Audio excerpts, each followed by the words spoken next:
시편 22편 1절입니다. 내 하나님이여 내 하나님이여 어찌 나를 버리셨나이까. 어찌 나를 멀리하여 돕지 아니하시오며 내 신음소리를 듣지 아니하시나이까. 내 하나님이여 내가 낮에도 부르짖고 밤에도 잠잠하지 아니하오나 응답하지 아니하시나이다. 이스라엘의 찬송 중에 계시는 주여 주는 거룩하시니이다. 우리 조상들이 주께 의뢰하고 의뢰하였으므로 그들을 건지셨나이다. 그들이 주께 부르짖어 구원을 얻고 주께 의뢰하여 수치를 당하지 아니하였나이다. 아멘. 5절까지 봉독해드렸습니다.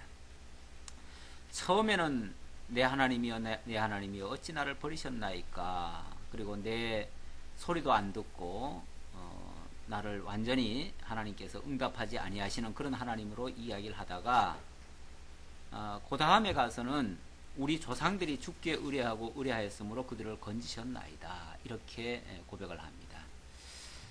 지금 자기가 처한 형편은 도저히 하나님께서 내버린 것 같이 그리고 외면하는 것처럼 그렇게 보이지만, 그러나 우리 조상들의 하나님, 조상들을 향하신 우리 하나님의 섭리를 생각하면 절대로 하나님을 의심하지 않겠나이다. 이런 이야기죠.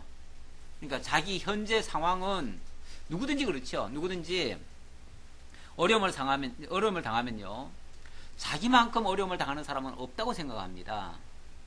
그리고 이렇게까지 하나님께서 나를 몰라라 하실 리가 없다.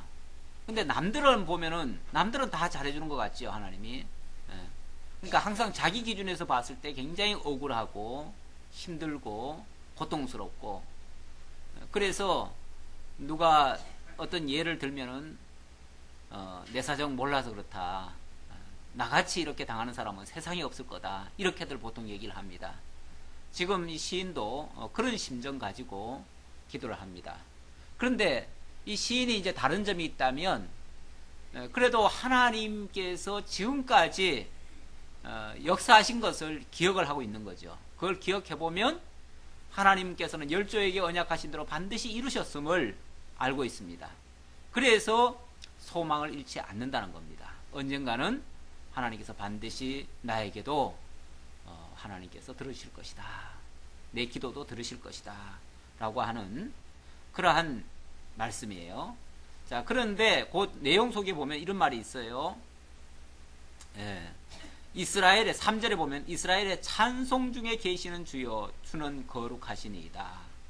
찬송 중에 계시는 주여, 이스라엘의 찬송 중에 계시는 주여. 이 말은 이스라엘 백성들이 찬송을 하는 그 가운데 그 찬송을 받으시는 하나님이다, 그 말이거든요. 결국 하나님께서 이스라엘에게 언약하신 대로 복을 베푸셔서 그 자손들로 하여금 찬송을 하게 하신다, 그 말이거든요. 지금 자기가 처한 형편은 하나님께서 전혀 응답하지 않는 것 같은데, 그래도 이스라엘을 통해서 하나님이 찬송을 받으셨다.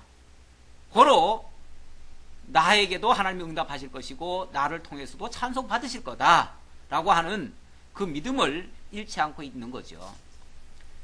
그래서 제가 그 주제도 찬송 중에 계시는 주께서 의뢰하는 자들을 건지시기를 간구합니다, 이렇게 주제를 달았습니다. 우리 하나님은, 이건 이제 어찌 보면 찬송 중에 계신다는 말은 결론적인 이야기나 마찬가지예요. 하나님께서는 반드시 찬송을 받으신다. 어떻게? 언약대로 지켜주셔서, 그래서 의인을 보호하셔서 의뢰하는 자를 절대 실망치 않으셔서, 그래서 하나님은 찬송을 받으신다. 이런 믿음 가지고 끝까지 절망하지 않고 하나님 앞에 기도할 수 있다, 그 말이에요. 그러니까 기도할 수 있게 되는 그 힘, 기도의 힘은 하나님께서 반드시 찬송케 하실 것이다 라고 하는 그 믿음입니다. 내 하나님이여 내 하나님이여 어찌 나를 버리셨나이까. 어찌 나를 멀리하여 돕지 아니하시오며 내 신음소리를 듣지 아니하시나이까. 그러나 현실적으로 너무너무 고통스러운 그 어려움을 당하고 있고, 아무리 기도를 해도 하나님이 듣지 않는 것처럼 그런 상황에 처해 있다는 것을 이야기합니다.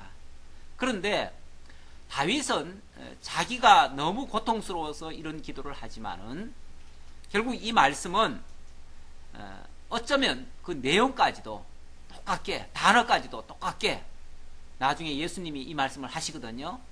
언제 이 말씀 하시죠? 십자가상에서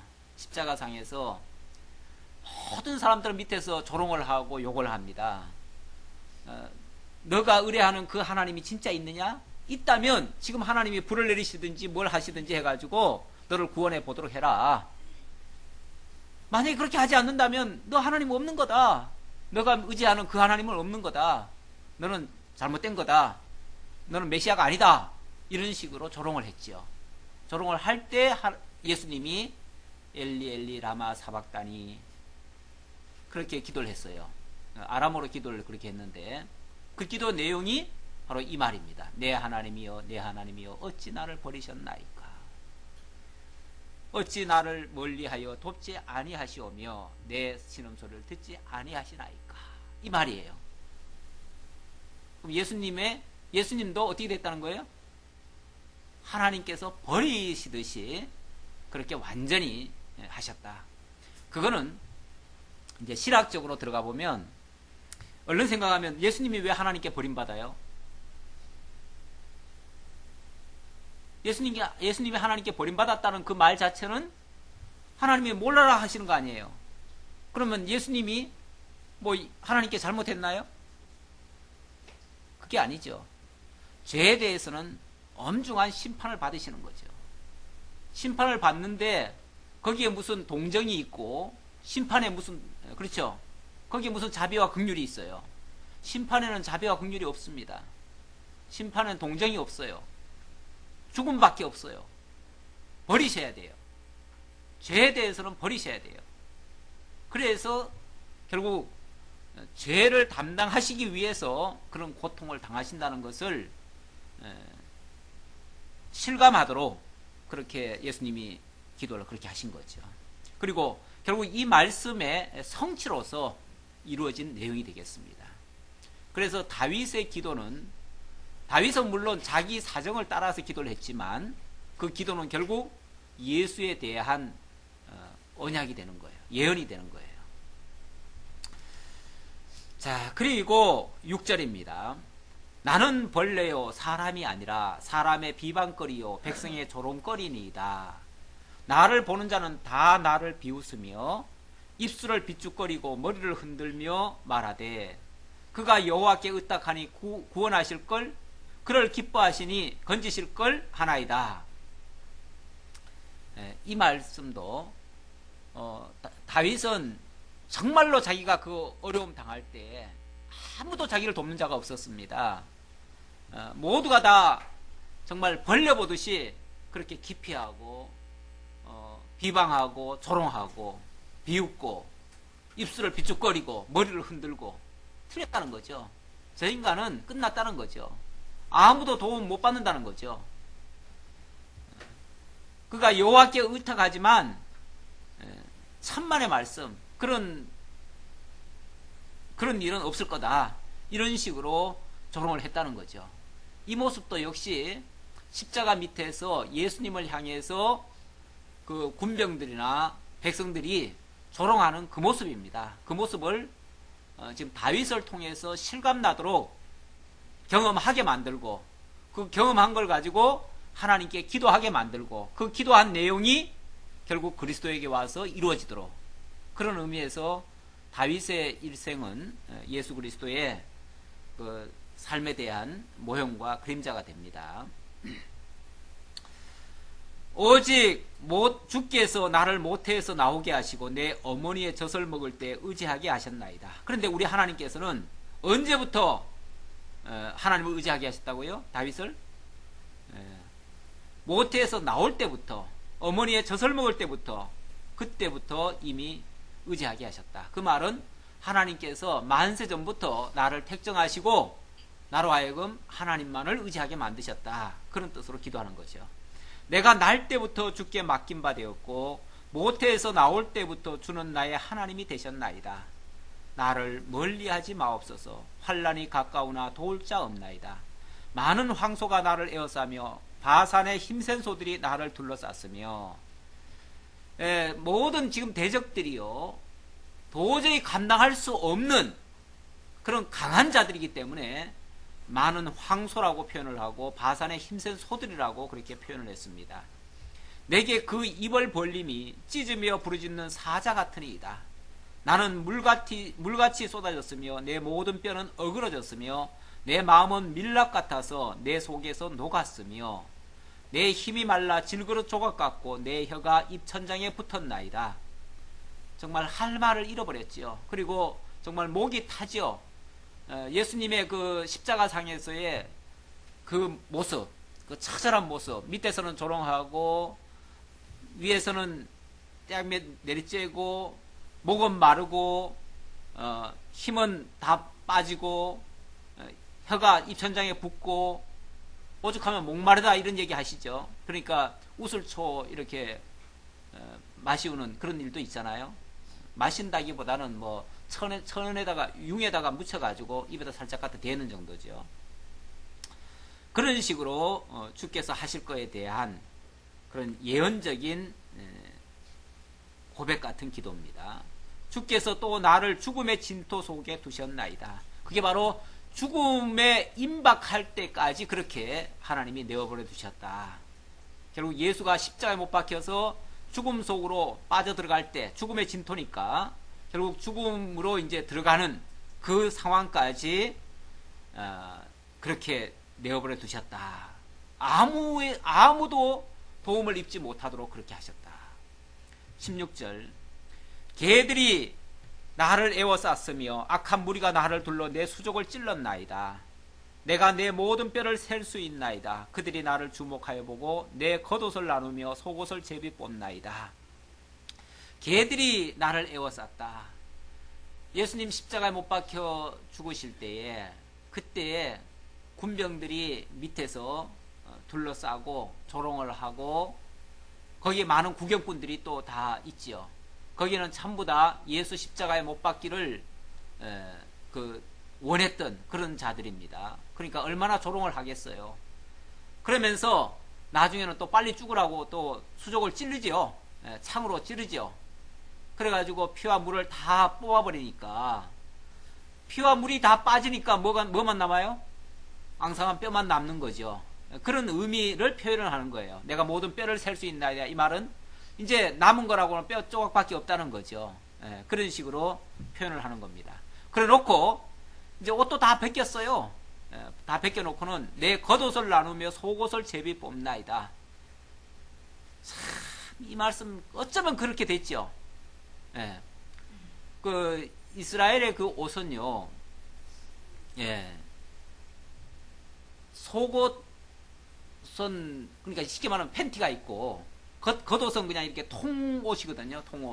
통옷이라서 이걸 어떻게 뭐 나눌 수도 없어요. 그런데 그걸 네 조각을 내죠. 조각을 내죠. 찢어요. 그걸 네 조각을 내 가지고 군병들이 나눠 가지고, 또 속옷은 하나밖에 없으니까 그거는 그냥 제비 뽑기 해가지고 누가 한 사람이 통째로 가져가요. 그걸 뭐하러 가져가는지 몰라. 결국은 이 예언의 말씀 이루려고 그런 거죠. 뭐 다른 이유가 있겠어요? 그거 갖다가 뭐 하겠어요? 갖다가 쓰레기통에 집어넣겠죠. 근데 이제 걔들은 걔들이 아니고 그 사람들은 그걸 어떻게 보면 장난삼아 하는 짓들이에요. 그게 이제 아주 수모를 주는 거예요. 가장 그 죄인에게 아주 치욕적인, 그렇잖아요. 아주 얼굴도, 온몸도 그냥 다 발가벗겨 버리고 옷까지 다 가리가리 찢어버리니까 얼마나 수욕을 주는 겁니까? 원래 이스라엘 사람들은요, 이 수염만 밀어도 그걸 수욕을 당했다고 그러잖아요. 그래가지고 아주 그 치욕으로 생각을 하는데, 옷까지 발가벗겨가지고 그것도 그냥 발가벗겨 놓는 정도가 아니라 그걸 또 찢어버리고 거기다가 또 제비 뽑아서 나눠가지고, 이건 아주 치욕에다가 또 치욕을 더하는 거죠. 아주 수욕을 주는 거죠. 그런데 이렇게 사실은 뭐 실제 다윗은 이런 수요까지 진짜 당했을까요? 다윗이 실제로 이렇게까지는 한 건 아니겠죠. 그러나 자기의 모든 것을 다 빼앗겼다는 얘기겠죠. 있는 거 몽땅 다 빼앗기고 형제고 뭐고 다 자기를 등한시해버리고 이제 자기를 따르는 자들도 다 없어져 버리고 이제 그리고 그냥 완전히 자기는 이제 발가벗긴 것처럼 다 빼앗긴 것처럼 이렇게 이제 수욕을 당하고 치욕을 당했는데 그걸 이제 이렇게 시적으로 표현을 했는데 그게 결국 예수님에 가서는 그대로 이루어져요. 이 말씀 그대로. 정말 문자로도 다르지 않게 그대로 이루어져요.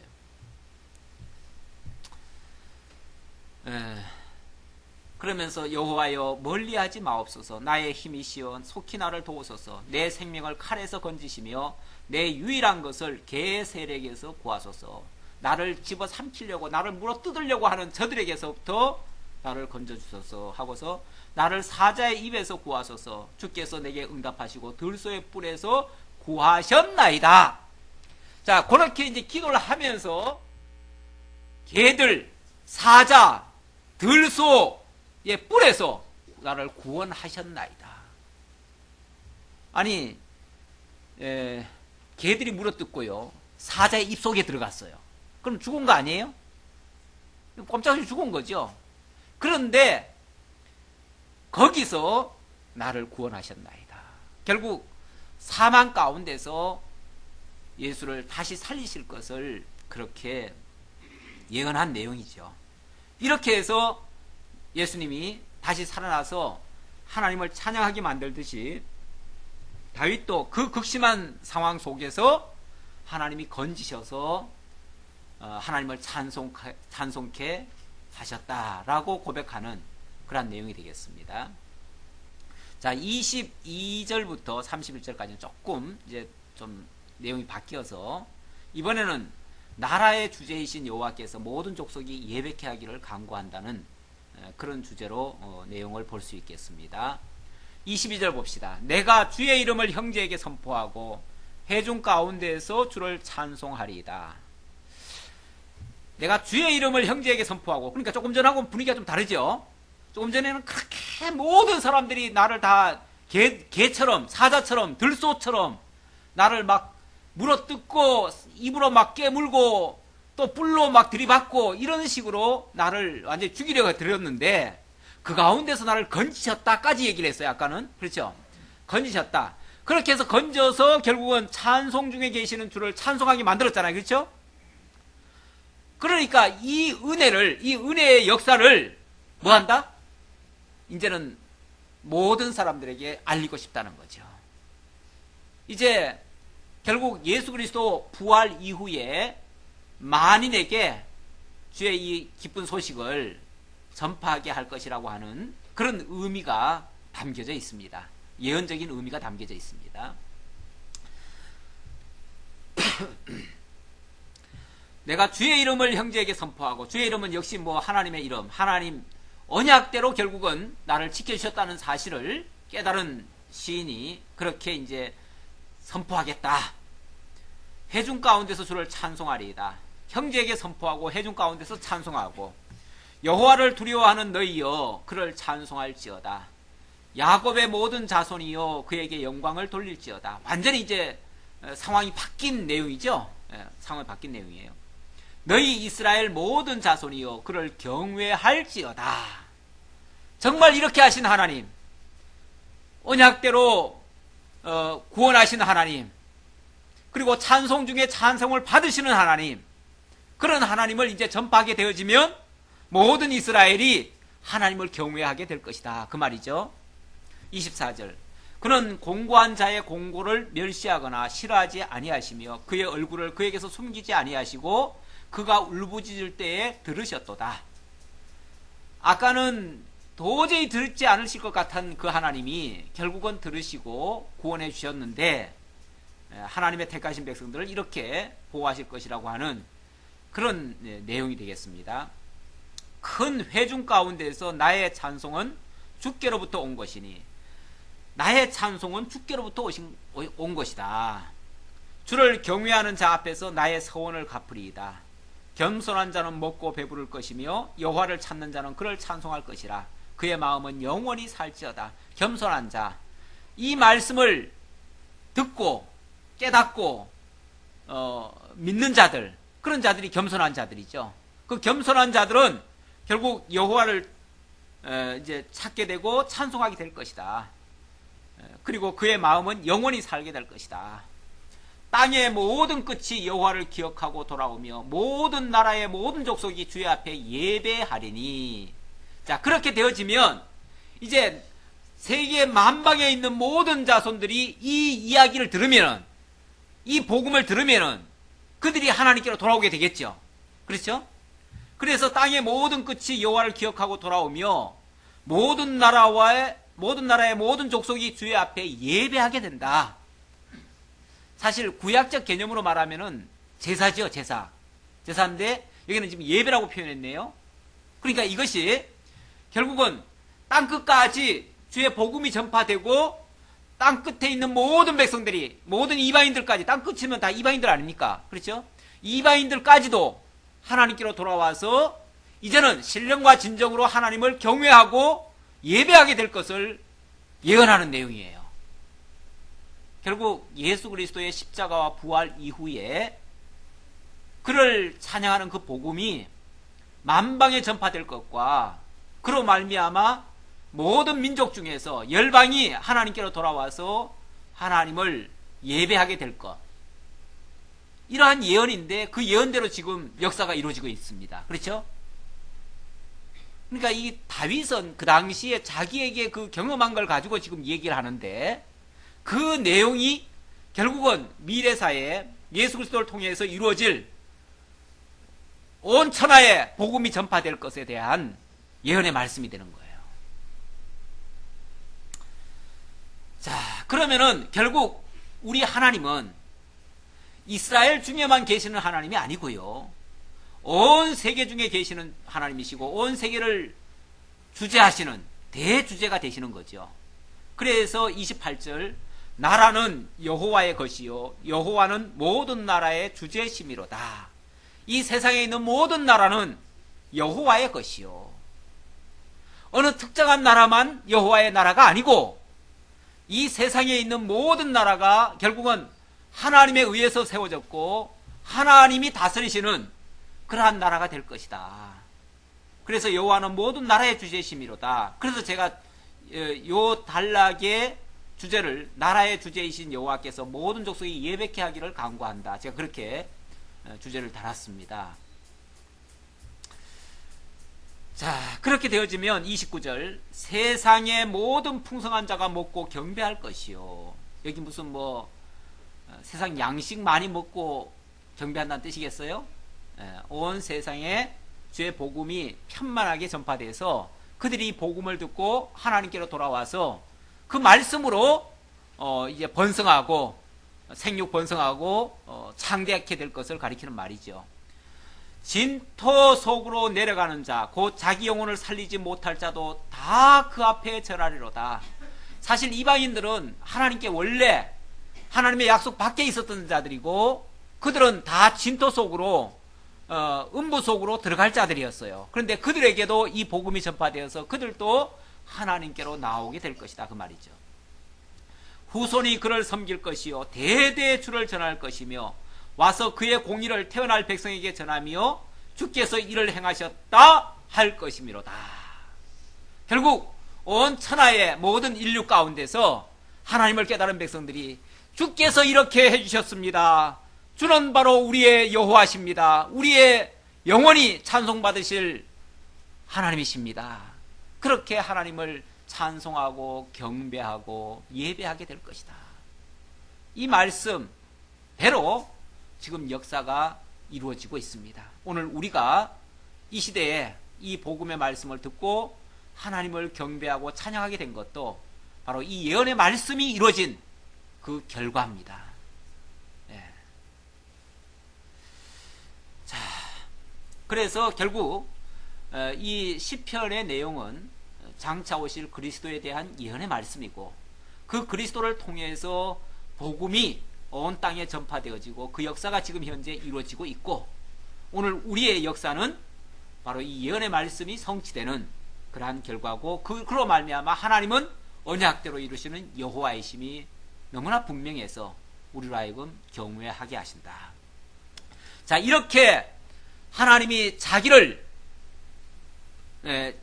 그렇죠, 증거하고 경외하게 만드시는 그 하나님, 온 천하에 있는 당신의 백성들을 인도해 주시는 그 하나님이심을 깨닫게 합니다. 그래 놓고 23장으로 넘어가면 그 하나님이 바로 우리의 목자가 되십니다. 우리의 목자가 되셔서 친히 우리를 인도하시는데, 무엇에 근거해서 우리를 인도하시는가? 당신의 의를, 당신의 이름을 위해서 의로 인도하신다. 이런 의미로 이 내용을 살펴볼 수 있습니다. 여호와는 나의 목자시니 내게 부족함이 없으리로다. 갑자기 나오는 얘기가 아니에요. 갑자기 나오면 생뚱맞죠.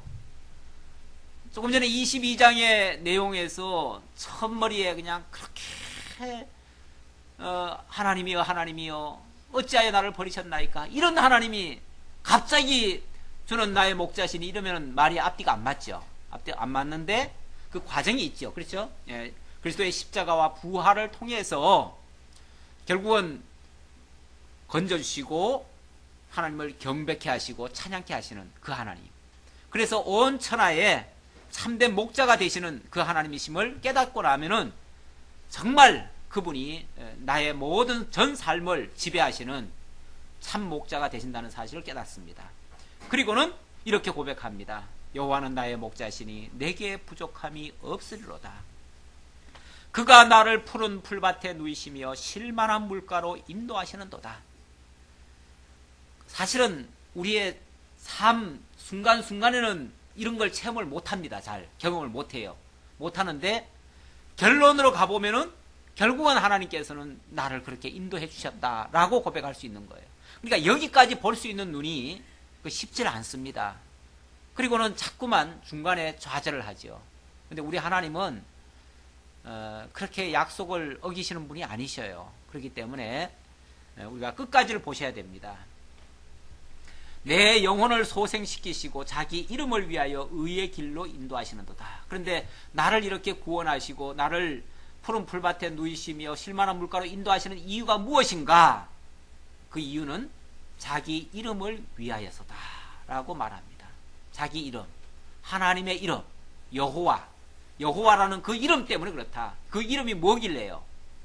그 이름은 바로 약속하시고 언약하시고 언약대로 이루시는 그분이심을 우리들에게 증거해서 우리로 하여금 그분을 신실하시고 정말 자비로우시고 은혜로우신 그분이심을 믿고 경배할 수 있도록 하기 위해서, 그리고 찬송하게 하시기 위해서, 바로 그런 하나님이심을 우리들에게 알게 하려고 이렇게 인도하신다. 그렇게 하기 위해서 우리를 과정적으로 어디로 인도하셔요? 4절에 보니까 푸른 초장은 나중이라니까요. 푸른 초장이 먼저 나오면 안 돼요. 우리 하나님은 먼저 내가 사망의 음침한 골짜기로 다닐지라도 나를 먼저 사망의 골짜기로 인도하셔요. 그러니까 푸른 초장부터 먼저 생각하면 실망이 먼저 와요. 그래서 먼저 하나님이 나를 사망의 음침한 골짜기로 인도하신다는 사실을 기억하셔야 돼요. 그래야 그런 상황에서도 절망을 안 해요. 이 과정을 거쳐서 이 깊은 터널을 지나서 이 거칠고 황량한 사막을 지나서 비로소 젖과 꿀이 흐르는 그 가나안 땅으로 인도하신다. 광야를 지나서 가나안 땅으로 인도하신다. 그런 말씀이죠. 그래서 이 결과를 안다면 내가 사망의 음침한 골짜기로 다닐지라도 해를 두려워하지 않을 것은 주께서 나와 함께 하심이라. 주의 지팡이와 막대기가 나를 안위하시나이다. 이 지팡이와 막대기라는 게요, 참 목자가 들었을 때 참 좋아 보이죠. 그런데 사실은 이게 양들이 잘못 갈 때 양들은 밀어내가지고 지 갈 길로만 가려고 하거든요. 그럴 때 두들겨 패는 거예요, 이게. 그렇잖아요. 이게 두들겨 패는 막대기예요. 못 가도록 가로막는 막대기고, 그렇잖아요. 그러니까 결국은 우리의 갈 길을 가로막고, 그렇죠? 우리 갈 길을 가로막고 정말 그래도 말 안 들으면 또 이렇게 팩이라도 하고 이러는 거예요. 그걸 그냥 시적으로 표현하니까 너무 아름답게 지금 들리죠. 사실은 우리 삶 속에 너무나 거칠고 험악한 길로 우리를 인도하시면서 거기서 가시덤불로 가로막고, 호세아서 1장인가요? 거기 보면은 하나님께서 그 이스라엘 백성들이 막 엉뚱한 길을 자꾸 가니까 하나님께서, 예? 그렇죠. 장벽도 치고 또 광야로도 인도하고 또 이렇게 울타리로 가로막고, 그래가지고 뭐 한다 그럽니까? 계유하여, 그렇게 말합니다. 계유하여. 근데 지금 성경에는 아마 그 좀 번역이 좀 달라졌을 거예요. 먼저 성경에는 계유한다고 그래요. 호세아서 한번 1장 볼까요?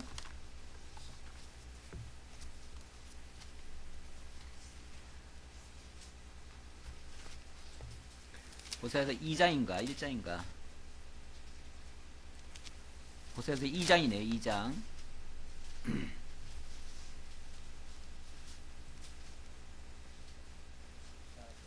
예, 14절에, 예, 14절에, 정말 호세아 때가 가장 어떻게 보면 말 안 들을 때 아닙니까? 그래서 오죽하면 그냥 고멜 같은 그런 걸로 비유하잖아요. 그 정말 더러운 창기 같은 모습으로 이스라엘을 표현하면서 이렇게 말 안 듣는 백성을 내가 이렇게 한대요. 그러므로 보라, 내가 그를 타일러 거친 들로 데리고 가서 말로 위로하고, 예, 여기는 타이른다라고 그랬네요. 예, 계유한다는 말을 타이른다고 표현한 것 같아요. 거기서 비로소 그의 포도원을 그에게 주고 아골 골짜기로 소망의 문을 삼아 주리니, 그가 거기서 응대하기를 어렸을 때와 애굽 땅에서 올라오던 날과 같이 하리라. 예, 그렇게 해서 이제 바꾼대요. 예, 그러니까 이제 거친 들로 데리고 가가지고 거기서 타이르고 말로 위로하고, 또 거기가 아골 골짜기인데 그 아골 골짜기를 소망의 문으로 삼아서 이렇게 바꿔주겠다. 이런 식으로 하나님께서 섭리하시는 겁니다. 다시 본문입니다. 주의 지팡이와 막대기가 나를 안위하시나이다. 주께서 내 원수의 목전에서. 그러니까 그 막대기로 이렇게 가로막고요, 또 이 지팡이로 때리고 할 때가 사실은 하나님이 나를 안위하시는 거예요. 안위하시는 거예요. 그런데 안위하신다고 생각하는 게 아니라 하나님이 왜 나를 미워하십니까? 이렇게 생각하죠. 내가 뭘 잘못했길래 하나님이 날 이렇게까지 때리십니까? 이렇게 이제 하나님 앞에 화소를 하죠. 근데 사실은 그게 하나님이 나를 안전한 울타리 속에다가 가두어 두신다는 거예요. 그래서 안위하신다는 거예요. 그게 보호하시는 보호 섭리예요. 그래야 나로 하여금 딴 길로 못 가잖아요. 그런 다음에 하나님이 어떻게 하시는가? 주께서 내 원수의 목전에서 그냥 하나님이요, 그냥 상을 주셔도 고마운데, 원수 앞에서 보란듯이, 그렇죠? 보란듯이 내게 상을 차려주시고 기름을 내 머리에 부으셨으니 내 잔이 넘치나이다. 이게 더 감격스러운 거죠. 원수 앞에서 보란듯이 원수를 무릎을 꿇려버리고 그 앞에서 상을 받고 또 기름을 받도록 이렇게 하니까 그 은혜가 더 크다는 거죠. 더 감격스럽다는 거죠.